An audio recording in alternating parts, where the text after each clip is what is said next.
Hi, my name's Phillippa Diedtrichs. I work at the Centre for Appearance Research at the University of the West of England, and I'm a body image researcher. Well, when I started, it's a bit of a long story. When I started doing my PhD, I was really interested in body image and the way that the media influences how men and women and children and adolescents feel about their own bodies.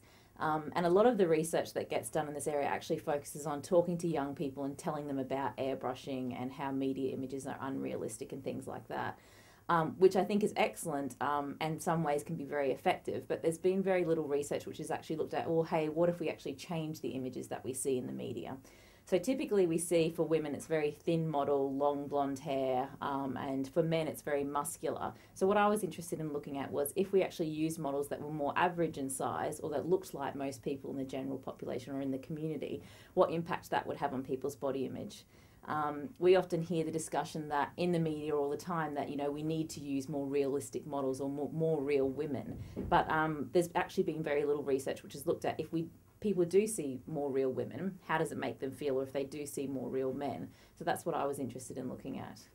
Yeah, so tell us a bit about how the research works. Okay, well, what we did was we created a mock advertising campaign, and the first study that I did actually looked at using female models or women in advertisements. So we created a series of ads, and in one ad it featured the traditional models that we commonly see, so the very thin models, and then in another advertisement it was the plus size models, or what I like to call average size models. And we showed a large group of men and women, young men and women in Australia. There was about 500 to 600 of them, and they saw the different advertisements and they rated how effective they thought the ads were, because that's something that we often hear from the fashion industry and some people involved in the media and advertising. Not everyone, but a common argument is, well, we're not going to use more average size models because they don't sell products. Everybody wants to see thin models. So we actually asked people what they thought about the ads, how likely they would be to purchase the product, whether they responded positively to the brand, and then we also measured their body image in terms of how they felt about their own appearance and bodies after looking at the ads. And perhaps not surprisingly, we found that when both men and women looked at images of the more average size female models, they felt better about their own bodies. But really interestingly was that both men and women thought the average size models were just as effective as seeing the thin models, which kind of contradicts the argument that we always hear. So what it suggests is that you can use more average size female models and still produce really effective advertisements, but they're actually healthy and make people feel better about themselves. And we also did a very similar study looking at male models. So as I said, you commonly see very muscular models. So we looked at more average size guys who had a slim build or a larger build and perhaps weren't so toned and muscular. And we found the same results. Both the men and women felt better about themselves looking at the average size guys. And they also thought the advertisements featuring the average size models were just as effective as the muscular models.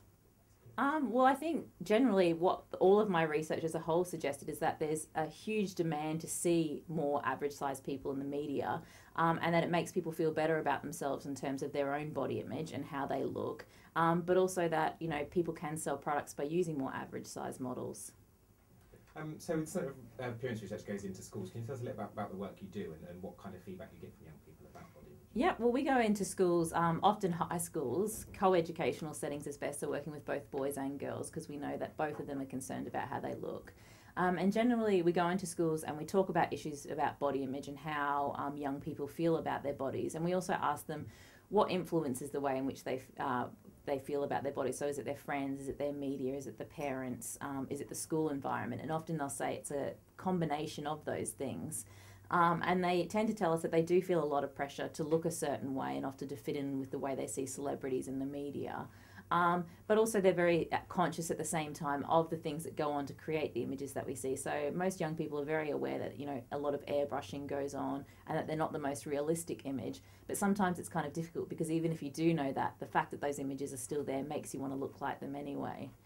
So we do talk a lot about things like that. We have classroom discussions and games and things like that. And really it's just about thinking about how you can value how beauty comes in all different shapes and sizes, and how somebody can look visibly different but still be very sociable, a very successful person and a very beautiful person as well.